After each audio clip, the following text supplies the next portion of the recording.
آج میں اپنے چینل پر آپ کو ایک نئے رائٹر سے انٹروڈیوس کروانے جا رہی ہوں۔ رائٹر کا نام ہے انسپیکٹر محبوب عالم۔ امید کرتی ہوں کہ آپ کو انسپیکٹر محبوب عالم صاحب کی یہ کہانی بہت پسند آئے گی۔ کہانی پسند آئے تو لائک اور کمنٹ ضرور کیجیے گا، اور اگر آپ ہمارے چینل پر نئے ہیں تو چینل کو ضرور سبسکرائب کر لیں اور بیل کا بٹن دبا کر نوٹیفیکیشن آن کر لیں تاکہ ہماری ہر کہانی آپ تک بر وقت پہنچتی رہے۔ کہانی کا نام ہے وہ دوبارہ قتل ہوئی۔ تو چلیں شروع کرتے ہیں آج کی کہانی۔ مشرقی پنجاب آج انڈیا کی حکومت، سیاست، فوج، پولیس اور ہندوؤں کے لیے مصیبت بنا ہوا ہے۔ وہاں سکھوں کی آزادی کے نعرے گونج اور گرج رہے ہیں۔ انگریزوں کے وقتوں میں یہ علاقہ پولیس کے لیے مصیبت بنا رہتا تھا۔ آج سکھ جنگ آزادی لڑ رہے ہیں۔ اس زمانے میں سکھ قتل، ڈھاکہ زنی، نقب زنی اور راہزنی کی وارداتیں کیا کرتے تھے۔ دوآبے کا علاقہ جرائم میں مشہور تھا۔ سکھ ڈکیتی وغیرہ کی وارداتیں بڑے فخر سے کرتے، اور جو سکھ گرفتار ہو کر سزا پا جاتا وہ اور زیادہ فخر کرتا تھا۔ ایک دوسرے کو چھوٹی چھوٹی باتوں پر قتل کر دینا ان سکھوں کے لیے کھیل تماشا تھا۔ جن تھانے داروں کو اس علاقے کے دیہاتی تھانوں میں تعینات کیا جاتا تھا وہ اس تعیناتی کو سزا سمجھتے تھے، اور پولیس کے انگریز افسران اعلیٰ کسی تھانے دار کو سزا دینا چاہتے تو اسے دوآبے کے کسی تھانے کا SHO مقرر کر دیتے تھے۔ میری باری بھی آ گئی۔ سزا کے طور پر نہیں بلکہ باری کے لحاظ سے مجھ کو اس علاقے کے قصبے کا SHO مقرر کر دیا گیا۔ اس قصبے کے ارد گرد کا بہت سارا دیہاتی علاقہ بھی اس تھانے کے تحت آتا تھا۔ اس علاقے نے بے شمار ایسے سکھ ڈاکو پیدا کیے تھے جنہوں نے انگریزوں کو پریشان کر دیا تھا۔ بہت سارے ڈاکوؤں کو زندہ یا مردہ پکڑنے کے لیے کثیر رقموں کے انعام مقرر تھے۔ میں جو واردات سنانے لگا ہوں یہ ڈکیتی کی نہیں، قتل کی واردات تھی۔ ایک بڑی خوبصورت سکھنی، عمر لگ بھگ 24 سال، قتل ہو گئی تھی۔ یہ قصبے کی واردات تھی۔ صبح کے وقت مقتولہ کا باپ اور سسر تھانے میں آئے۔ مقتولہ اپنے سسرال میں تھی۔ یہ گھر بھی اسی قصبے میں تھا۔ مقتولہ کے سسر نے واردات کی جو باتیں سنائیں وہ یہ تھیں کہ مقتولہ کا خاوند فوج میں حوالدار کلرک تھا۔ وہ سکھ رجمنٹ میں تھا اور اس کی پوسٹنگ کوہاٹ میں تھی۔ وہ 5 دنوں کی چھٹی لے کر آیا ہوا تھا۔ اس نے جس صبح مجھ کو تھانے میں اس کی بیوی کے قتل کی رپورٹ دی جا رہی تھی واپس روانہ ہونا تھا۔ وہ اس کی چھٹی کا آخری دن تھا۔ گزشتہ رات خاوند رگبیر سنگھ دیر سے گھر آیا۔ وہ ایک دوست سے ملنے چلا گیا تھا جو 4-5 میل دور ایک گاؤں میں رہتا تھا۔ وہ کہہ گیا تھا کہ رات دیر سے گھر آئے گا۔ اس کی اور اس کی بیوی کی چارپائیاں اوپر چھت پر بچھائی گئی تھیں۔ موسم گرم تھا۔ گھر کے باقی افراد صحن اور برآمدے میں سوئے۔ چھٹیوں کی تمام راتیں ان دونوں کی چارپائیاں چھت پر ہوتی تھیں۔ مقتولہ اوپر سونے کے لیے چلی گئی اور گھر کے سب افراد سو گئے۔ رگبیر سنگھ آدھی رات کے وقت واپس آیا۔ اس کے انتظار میں ڈیوڑی کا باہر والا دروازہ کھلا رکھا گیا تھا۔ وہ جب آیا تو اس کے باپ کی آنکھ کھل گئی۔ رگبیر سنگھ کمرے میں گیا، بتی جلائی، شاید کپڑے بدل رہا تھا۔ باپ کے ساتھ اس کی کوئی بات نہیں ہوئی۔ وہ بتی بجھا کر اوپر چلا گیا۔ رگبیر اور اس کی بیوی سورج نکلنے سے پہلے نیچے آ جایا کرتے تھے۔ اس صبح سورج کچھ اوپر آ گیا تو بھی وہ نہ جاگے۔ رگبیر کی ماں انہیں جگانے کے لیے اوپر گئی۔ اوپر سے اس کی چیخیں سنائی دیں۔ رگبیر کا بھائی وغیرہ دوڑتے ہوئے اوپر گئے۔ اوپر عجیب منظر دیکھا۔ رگبیر وہاں نہیں تھا۔ اس کی بیوی چارپائی پر پڑی ہوئی تھی اور اس کی گردن اس طرح کٹی ہوئی تھی جس طرح بکرا ذبح کیا جاتا ہے۔ رگبیر سنگھ کہاں ہے؟ میں نے پوچھا۔ معلوم نہیں، اس کے باپ نے جواب دیا۔ مجھ کو شک ہے کہ دشمن اس کو اٹھا کر لے گئے ہیں۔ اس کو بھی قتل کر دیں گے۔ دشمنوں کے نام لکھوا دو، میں نے کہا۔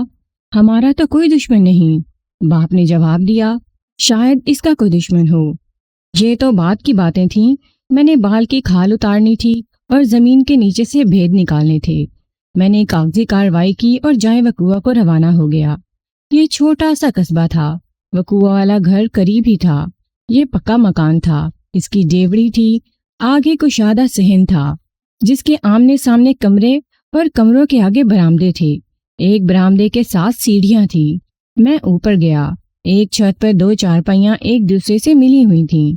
ان پر بستر بچھے ہوئے تھے۔ ایک چارپائی خالی تھی، دوسری پر لاش پڑی ہوئی تھی اور اوپر چادر ڈال دی گئی تھی۔ میں نے چادر ہٹائی تو اس طرح محسوس ہوا جیسے کسی نے مجھ کو پیچھے سے دھکا دیا ہو۔ دماغ میں اس طرح ہونے لگا جیسے بجلیاں چمکنی شروع ہو گئی ہوں۔ میری حالت کی وجہ یہ ہوئی کہ مقولہ کو بکرے کی طرح ذبح کیا گیا تھا، لیکن خون کا ایک قطرہ بھی نہیں تھا۔ اس کا صاف مطلب یہ تھا کہ مقتولہ کا گلا مردہ حالت میں کاٹا گیا۔ میرے دماغ میں وقوع کی صورت یہ بنی تھی کہ مقتولہ کو پہلے گلا گھونٹ کر ہلاک کیا گیا، پھر گلا کاٹا گیا۔ اس طریقہ قتل کی وجہ یہ ہو سکتی تھی کہ قاتل نے مقتولہ کا گلا دبایا اور اس کو شک ہوا کہ یہ مری نہیں۔ مجرم ہمیشہ جلدی میں ہوتا ہے۔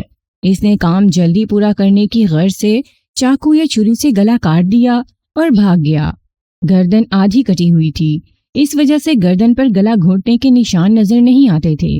میں نے لاش کو الٹ پلٹ کر دیکھا، جسم پر کہیں بھی زخم، ضرب یا خراش کا نشان نہیں تھا۔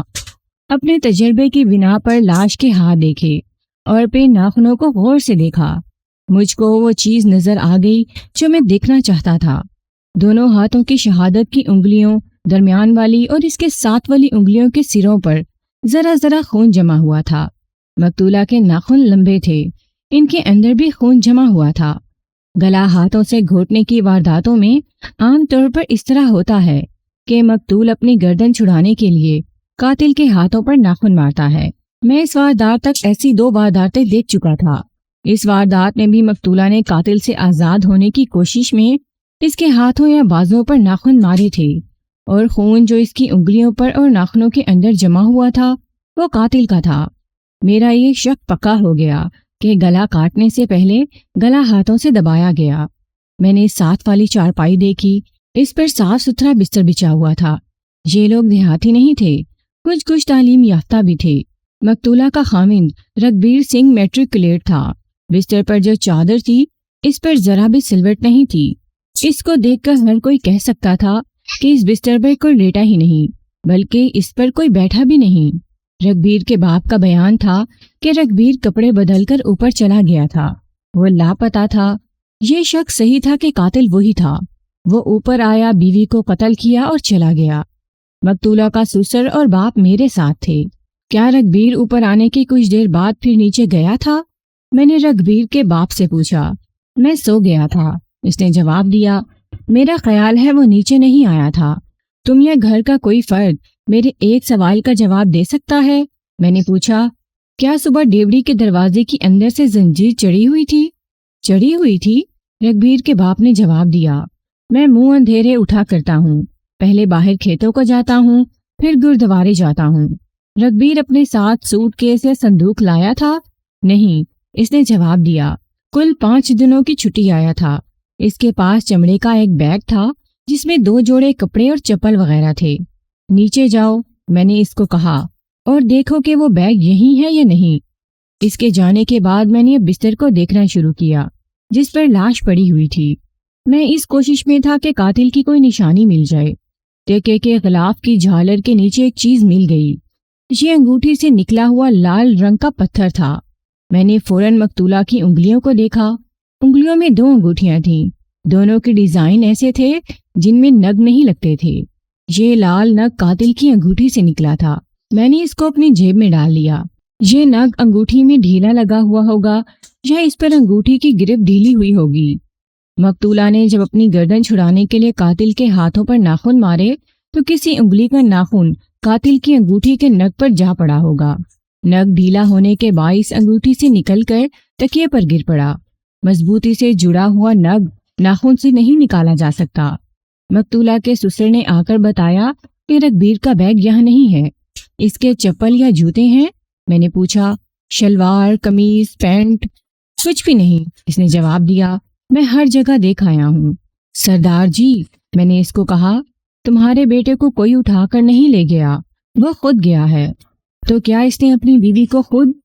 ہاں، میں نے اس کی بات پوری کر دی۔ اس نے خود اپنی بیوی کو قتل کیا ہے۔ اس کو چپ لگ گئی اور اس کا چہرہ لٹک گیا۔ لیکن وہ گیا کدھر ہے؟ اس نے کہا، صبح میں نے خود دیکھا کہ باہر والا دروازہ اندر سے بند تھا۔ گھر کا کوئی فرد اس کے جرم میں شامل تھا۔ میں نے کہا، اس فرد نے رگبیر کو باہر نکالا اور اندر سے دروازے کی زنجیر چڑھا دی۔ یہ فرد تم بھی ہو سکتے ہو؟ یہ سن کر وہ بہت گھبرایا اور بے تکا بولنے لگا۔ میں نے لاش کو پوسٹ مارٹم کے لیے بھجوا دیا اور یہ دیکھنا شروع کر دیا کہ چھت پر کسی اور طرف سے آنے جانے کا راستہ یا ذریعہ ہوگا۔ ساتھ والے مکانوں کی چھتیں ملی ہوئی تھیں، لیکن ایک اور ذریعہ نظر آ گیا۔ یہ مکان قصبے کے باہر کی طرف تھا۔ اس کے پچھواڑے 15-16 گز جگہ خالی تھی اور آگے جوہر تھا جس میں بارشوں کا پانی بھرا رہتا تھا۔ جوہر اور مکان کے درمیان پیپل کا ایک بڑا پرانا درخت تھا۔ اس کا ایک ٹہنا اس مکان کی منڈیر سے آگے تک آیا ہوا تھا۔ میں نے اس ٹہنے کو غور سے دیکھا۔ درخت کی طرف جہاں سے شروع ہوتا تھا زمین سے تھوڑا ہی اونچا تھا۔ مکان کی طرف آتے ہوئے یہ اونچا ہوتا گیا تھا اور منڈیر سے یہ 5-6 فٹ اونچا ہو گیا تھا۔ اس سے چند ایک چھوٹے چھوٹے ٹہنے نکلے ہوئے تھے۔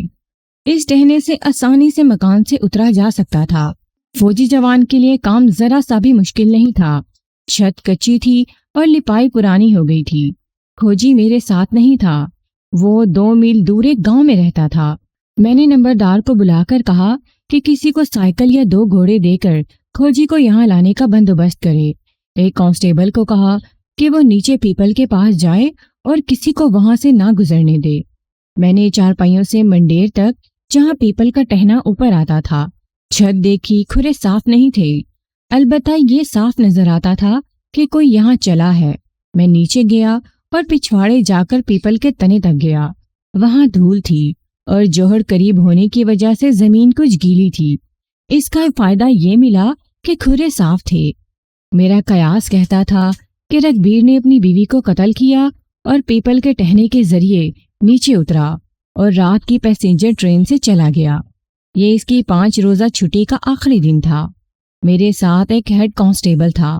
اس کو میں نے یہ معلوم کرنے کے واسطے ریلوے اسٹیشن بھیجا کہ رات 12:30 بجے کی گاڑی سے ایک سکھ فوجی گیا ہے یا نہیں۔ فوجیوں کو اتفاقیہ چھٹی پر کنسیشن واؤچر ملا کرتا تھا۔ فوجی کو صرف ایک طرف کا کرایہ دینا پڑتا تھا۔ ایک تو اس وجہ سے بکنگ کلرک کو یاد ہونا چاہیے تھا کہ ایک فوجی نے کوہاٹ تک کا ٹکٹ لیا تھا، اور اس سے بھی بکنگ کلرک ہمارے سوال کا ٹھیک جواب دے سکتا تھا کہ آدھی رات کے وقت والی پیسنجر ٹرین سے اس چھوٹے سے قصبے سے بہت کم مسافر سوار ہوتے تھے۔ میں نمبردار کی ڈیوری میں جا کر بیٹھ گیا۔ میں نے تفتیش میں تیزی تو دکھانی ہی تھی۔ انگریز افسر قتل اور ڈاکے کی تفتیش میں ذرا جتنی سستی بھی برداشت نہیں کرتے تھے۔ ڈی ایس پی اور ایس پی اچانک آ جاتے اور سنگین وارداتوں کی تفتیش کا ریکارڈ طلب کر کے تھانے داروں کی جان کو آ جاتے تھے۔ ایک یہ وجہ تھی کہ میں تفتیش کو جلدی کسی نتیجے پر پہنچانا چاہتا تھا، مگر جلدی کی ایک وجہ یہ بھی تھی کہ ڈی ایس پی کو کہنا تھا کہ وہ رگبیر سنگھ کی رجمنٹ سے معلوم کرے کہ وہ وہاں پہنچا ہے یا نہیں۔ اگر پہنچ گیا ہے تو اس کی گرفتاری کے لیے مجھ کو کوہاٹ بھیجنے کا بندوبست کرے۔ مجھ کو معلوم تھا کہ رگبیر اگلے روز کسی وقت کوہاٹ پہنچ گیا۔ وہ پیسنجر ٹرین پر گیا تھا جو چھوٹے چھوٹے اسٹیشنوں پر بھی رکتی تھیں۔ فوجی پیسنجر ٹرین پر ہی سفر کرتے تھے، انہیں ایکسپریس اور مال گاڑیوں پر سفر کرنے کی اجازت نہیں تھی۔ رگبیر نے گاڑی لاہور سے بدلنی اور راولپنڈی پہنچنا تھا اور وہاں سے کوہاٹ کے لیے گاڑی بدلنی تھی۔ اس طرح اس کو روانگی کی رات کے علاوہ ایک دن اور ایک رات اور اگلے دن کا کچھ حصہ سفر کرنا تھا۔ یہ شک بالکل صاف تھا کہ مقتولہ کو رگبیر نے قتل کیا ہے، لیکن قتل کا باعث معلوم کرنا اور کچھ شہادت کا حاصل کرنا ضروری تھا۔ میں نے نمبردار کو بٹھا لیا اور اس سے پوچھا کہ یہ کیا معاملہ ہے۔ اس نے بتایا کہ مقتولہ شوقین لڑکی تھی، خدا نے اس کو حسن دیا تھا اور اس کا باپ پیسے والا آدمی تھا۔ لڑکی آزاد ہو گئی، چال چلن کے معاملے میں بھی صحیح نہیں تھی۔ زیادہ خراب تھی؟ میں نے پوچھا۔ نہیں، نمبردار نے جواب دیا، ایسی نہیں کہ جس نے کچھ لالچ دیا اس کے ساتھ لگ گئی۔ اس کی دوستی ایک ہندو کے ساتھ تھی۔ یہ ہندو راجپوت خاندان کا ہے اور اس کے باپ کی زمینداری خاصی بڑی ہے۔ شادی کر کے بھی اس لڑکی نے شغل میلہ نہیں چھوڑا۔ اب اس کے تعلقات ایک اور ہندو لڑکے کے ساتھ تھے، وہ بھی راجپوت زمیندار ہے۔ ایک مسلمان لڑکے پر بھی شک ہے، یہ بھی امیر زمیندار کا بیٹا ہے۔ میں ان 3 کو ہی جانتا ہوں۔ اس کے خاوند کو اس کے چال چلن کے بارے میں معلوم نہیں تھا؟ میرا خیال ہے کہ خاوند کو شک تھا، نمبردار نے جواب دیا۔ میں نے سنا ہے کہ 2-3 بار خاوند نے اس کو مارا پیٹا بھی ہے۔ یہ لڑکی اپنی سسرال میں تو 2-4 دنوں سے زیادہ رہتی ہی نہیں تھی۔ اس کی ماں نے بھی اپنی جوانی ایسی ہی گزاری ہے۔ شادی ہوئے کتنا عرصہ ہو گیا ہے؟ ابھی 6 مہینے ہی ہوئے ہیں، نمبردار نے جواب دیا۔ ان 6 مہینوں میں رگبیر سنگھ 1 مہینے کی چھٹی آیا تھا۔ اس چھٹی میں اس نے شادی کی اور اس کے بعد اب 5 دنوں کی چھٹی آیا تھا۔ اس کی موجودگی میں لڑکی سسرال میں رہی اور اس کی غیر حاضری میں کبھی 2-4 دن سسرال رہی، باقی دن وہ اپنے میکے رہی۔ شادی کر کے بھی اس کی شوقینی اور شغل میلے اور عشق بازی میں کوئی فرق نہیں آیا۔ نمبردار نے میرے آگے ایسے پردے اٹھا دیے کہ قتل کا باعث صاف نظر آ گیا۔ اس کے ساتھ جو سوال جواب ہوئے اور خیالات کا جو تبادلہ ہوا، اس سے یہ سمجھیں کہ تصدیق ہو گئی کہ قاتل رگبیر ہے۔ اس کے بعد مقتولہ کے سسر کو بلا کر اس کے گھر کے حالات معلوم کیے۔ اس نے مقتولہ کے چال چلن کے بارے میں کوئی ٹھوس یا مصدقہ بات نہ بتائی۔ یہ بتایا کہ رگبیر اور مقتولہ آپس میں خوش نہیں رہتے تھے۔ مقتولہ روٹھی روٹھی رہتی تھی اور رگبیر کی غیر موجودگی میں زیادہ دن اپنے میکے میں رہتی تھی۔ سسر نے نمبردار کے اس بیان کی تائید کی کہ رگبیر مقتولہ کو مارتا پیٹتا بھی تھا۔ نمبردار اور مقتولہ کے سسر کے ساتھ بہت وقت لگ گیا۔ اس دوران کھوجی آ چکا تھا اور اس کو میں نے سمجھا کے بھیج دیا کہ چھت پر اور پیپل کے تنے کے ارد گرد کھرے دیکھے۔ اتنے میں ہیڈ کانسٹیبل ریلوے اسٹیشن سے یہ خبر لے کر آ گیا کہ ایک سکھ رات 12:30 بجے کی پیسنجر ٹرین سے کوہاٹ گیا ہے۔ ریلوے اسٹیشن کا ایک کلی ہیڈ کانسٹیبل کی جان پہچان والا تھا۔ اس کے ساتھ ہیڈ کانسٹیبل کی بات ہوئی۔ اس نے بتایا کہ رات کی گاڑی پر اس نے حوالدار رگبیر سنگھ کو سوار ہوتے دیکھا تھا۔ یہ کلی اسی قصبے کا رہنے والا تھا اور رگبیر کو اچھی طرح جانتا تھا۔ میں نے تفتیش یہیں پر ختم کر دی۔ میرا کوہاٹ جانا لازمی ہو گیا۔ کھوجی کے انتظار میں مجھ کو وہاں رکنا پڑا۔ اس نے خاصا وقت لگا کر مجھ کو رپورٹ دی۔ یہ رپورٹ اس نے مجھ کو پیپل کے پاس لے جا کر دی۔ عجیب اور دلچسپ رپورٹ تھی۔ ایک آدمی آیا، اس نے جوتے اتارے اور ننگے پاؤں تنے کے ارد گرد گھوما۔ کھوجی نے اپنے فن اور تجربے کی روح سے بتایا کہ یہ آدمی ننگے پاؤں درخت پر چڑھا ہے۔ پھر کھوجی نے مجھ کو کھرے دکھائے کہ یہی آدمی درخت سے اترا اور اپنے جوتوں تک جا کر اس نے جوتے پہنے۔ وہاں سے جوتوں کے کھرے شروع ہوئے اور کچی زمین پر جاتے جاتے ایک پکی گلی میں غائب ہو گئے۔ کھوجی نے ایک کھرا اور دکھایا۔ یہ شوز کا تھا۔ یہ کہیں سے آیا نہیں تھا بلکہ درخت کے قریب سے شروع ہوا اور جوہڑ کے کنارے کنارے جاتا سڑک تک چلا گیا اور غائب ہو گیا۔ سڑک کے کنارے کنارے پیدل چلنے والوں نے یہ کھرا مٹا دیا تھا۔ سڑک کے کنارے کنارے پیدل چلنے والوں نے یہ کھرا مٹا دیا تھا۔ کھوجی کو بتایا گیا تھا کہ واردات کیا ہے، اس لیے اس نے یہ کھرا صحیح بیان کیا۔ شوز کے دونوں پاؤں پیپل کے ٹہنے کے نیچے سے 4-5 قدم دور زمین پر اس طرح پڑے تھے جیسے ان پر زیادہ پریشر ڈالا گیا ہو۔ پھر ایک پاؤں کا نشان ذرا آگے دائیں طرف اور دوسرا ذرا پیچھے بائیں طرف لگا دیکھا۔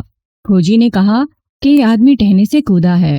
وہ جلدی میں تھا اس لیے تنے تک نہیں گیا، حالانکہ وہاں سے اترنا آسان تھا۔ یہ میرے لیے معمہ تھا۔ ایک آدمی آیا اور ننگے پاؤں اوپر گیا اور واپس اتر کر ایک گلی میں چلا گیا۔ دوسرا کہیں سے نہیں آیا، وہ اوپر سے اترا اور سڑک کی طرف چلا گیا۔ یہ بھی معمہ تھا کہ مقتولہ کی گردن کٹی ہوئی تھی اور خون نہیں تھا۔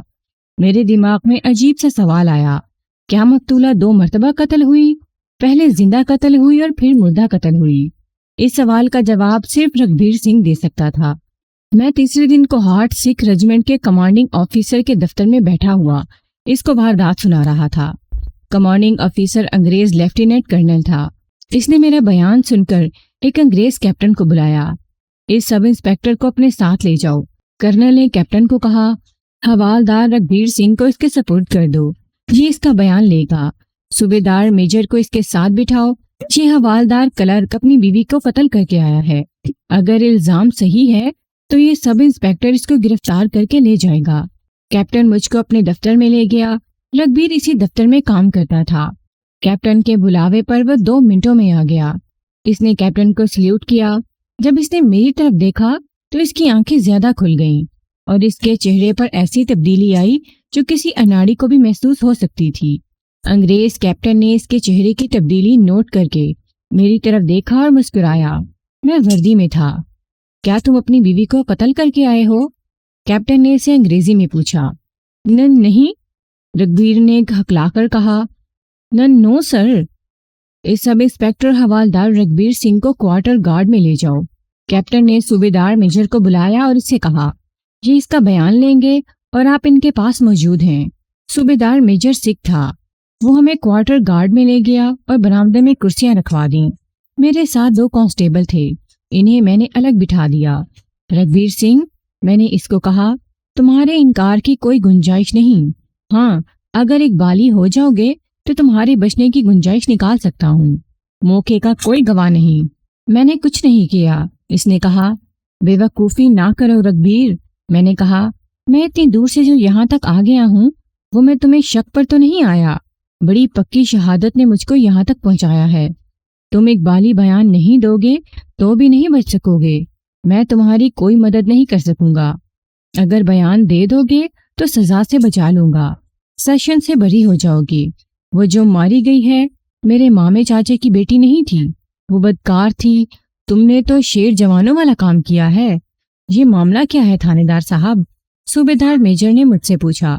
صوبیدار میجر صاحب، میں نے اس کو بتایا، یہ غلطی سے ایک لڑکی کے ساتھ شادی کر بیٹھا، پھر اس کو پتہ لگا کہ لڑکی کا چال چلن ٹھیک نہیں، یہ چھٹی جاتا تھا تو وہ اس کے گھر آتی تھی، اس کی غیر موجودگی میں اس کے گھر رہتی ہی نہیں تھی، کبھی 2-3 دنوں کے لیے اس کے گھر رہتی تو اس کے والدین کے ساتھ بد کلامی کرتی تھی۔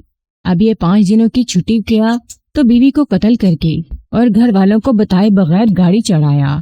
میں نے صوبیدار میجر کو بڑھا چڑھا کر سنایا کہ اس کے خلاف کیا شہادت ملی ہے۔ واہ اوے شیر! صوبیدار میجر نے رگھبیر کے کندھے پر زور سے ہاتھ مار کر کہا، اصل خالصیاں والا کام کتا ہے۔ اس کی جگہ میں ہوتا تو میں بھی یہی کرتا۔ میں نے کہا، اگر یہ بیوی کو قتل نہ کرتا تو میں اس کو کہتا، رگھبیر تو بغیرت ہے۔ ہر کام کا کوئی نہ کوئی اجتماعی وصف ہوتا ہے۔ سکھوں میں یہ وصف ہے کہ کسی بھی سکھ کو ہوا دینی شروع کر دو تو وہ غبارے کی طرح پھول جاتا اور اڑنے لگتا ہے۔ میں نے اور صوبیدار میجر نے رگھبیر سنگھ کو ہوا دینی شروع کر دی۔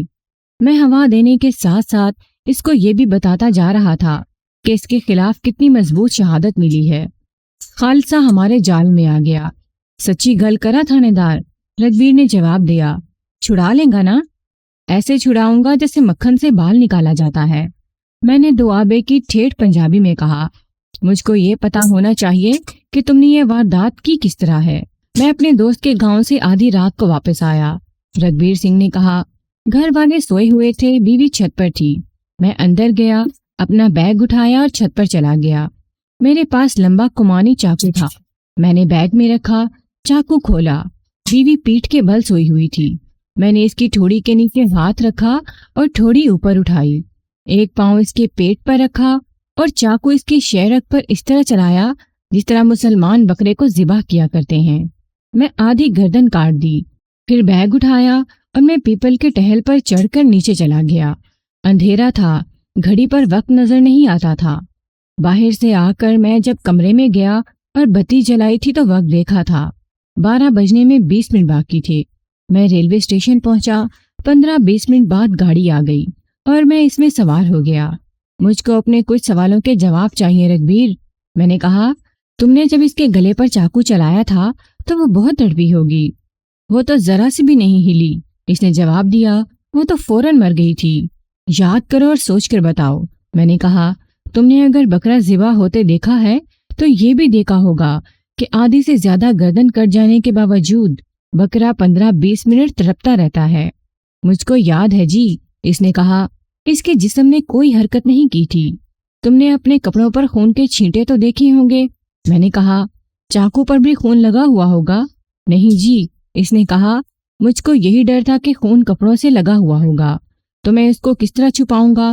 گاڑی میں سوار ہوا تو ڈبے کی روشنی میں کپڑے دیکھے، خون کا ایک قطرہ نہیں لگا تھا۔ گاڑی لاہور میں پہنچی تو صبح ہو گئی۔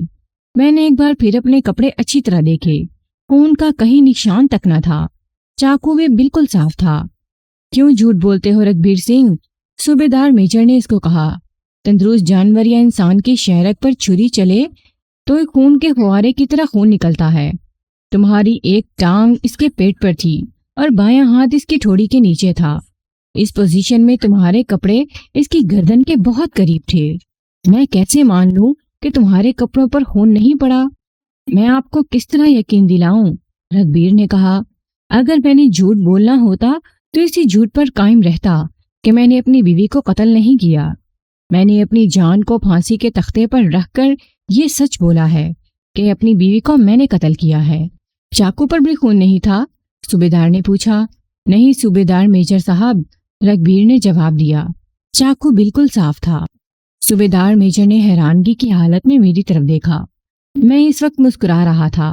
مسکرانے کی وجہ یہ تھی کہ مجھ کو ذرا سی بھی حیرانگی نہیں تھی۔ کوہاٹ کے لیے روانہ ہونے سے پہلے مجھ کو پوسٹ مارٹم رپورٹ مل گئی تھی، جس میں صاف لکھا ہوا تھا کہ مقتولہ کی موت رات 11 بجے کے لگ بھگ سانس رکنے سے واقع ہوئی۔ اس کے 1 سے 1.5 گھنٹے بعد اس کی گردن کاٹی گئی۔ اس رپورٹ سے میرے شک کی تصدیق ہو گئی۔ رگبیر سنگھ نے اپنی بیوی کی لاش کو قتل کیا تھا۔ رگبیر سنگھ، میں نے اس کے کندھے پر ہاتھ مار کر کہا، تم قاتل نہیں ہو۔ تم نے جب بیوی کا گلا کاٹا تھا، اس سے 1.5 گھنٹہ پہلے وہ مر چکی تھی۔ وہ کیسے؟ رگبیر نے حیران ہو کر کہا، وہ بیمار تو نہیں تھی، اچھی بھلی ہٹی کٹی تھی۔ اس کو تم سے پہلے کسی اور نے قتل کر دیا۔ میں نے کہا، اس کا گلا گھونٹا گیا تھا۔ یہ وجہ تھی کہ اس کی گردن تم نے آدھی کاٹ دی اور خون کا ایک قطرہ نہیں نکلا۔ وہ کون تھا؟ رگبیر نے پوچھا۔ تم اپنا شک بتاؤ۔ میں نے کہا، میں تمہیں گرفتار کر کے اپنے ساتھ لے جاؤں گا، فکر نہ کرو، تمہارے خلاف قتل کا کیس بنتا ہی نہیں۔ کیا تمہارا کوئی ذاتی دشمن ہے یا کسی کے ساتھ خاندانی دشمنی ہے؟ نہیں، اس نے جواب دیا، نہ کسی کے ساتھ ذاتی دشمنی ہے نہ خاندانی۔ میں صرف ایک شک بتا سکتا ہوں، میری بیوی دوستیاں لگانے کی عادی تھی، کبھی ایک کے ساتھ کبھی دوسرے کے ساتھ۔ میرا شک یہ ہے کہ اس نے ایک دوست کو لات مار کر کسی دوسرے سے دوستی لگا لی ہوگی، اور جس کو اس نے چھوڑ دیا ہوگا اس نے اس کا گلا گھونٹ دیا۔ ان میں سے تم کسی کے نام بتا سکتے ہو؟ میں نے پوچھا۔ میں 2 ہندوؤں کو جانتا ہوں، اس نے جواب دیا، وہ راجپوت ہیں، شاید ایک مسلمان بھی ہے۔ تم نے ان کو کیوں چھوڑ دیا ہے؟ صوبیدار میجر نے اس کو کہا، ان سب کو ختم کر کے اپنی بیوی کو مارتے۔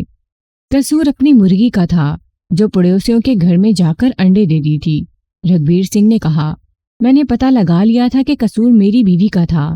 مجھ کو دوستوں نے بتایا تھا کہ میری بیوی کو کوئی الٹا سیدھا اشارہ کرنے کی کسی کو جرت نہیں ہوتی تھی۔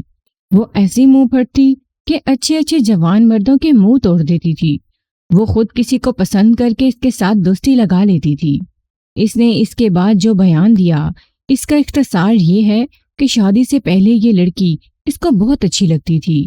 اس نے سنا تھا کہ لڑکی چال چلن کی ٹھیک نہیں، لیکن رگبیر کہتا تھا یہ سب باتیں جھوٹی ہیں، اور یہ لوگوں نے اس وجہ سے مشہور کر دی ہیں کہ لڑکی خوبصورت ہے اور ہنستی کھیلتی طبیعت کی ہے۔ جب اس لڑکی کے ساتھ اس کی شادی ہو گئی تو لڑکی نے رگبیر کے ساتھ ٹھیک سلوک نہ کیا۔ وہ رگبیر کو پسند نہیں کرتی تھی۔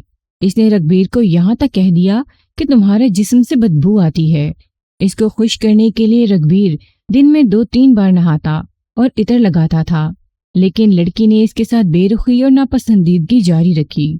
رگبیر نے تنگ آ کر اس کو مارا پیٹا۔ اس وجہ سے لڑکی کا دل رگبیر سے بالکل ہٹ گیا۔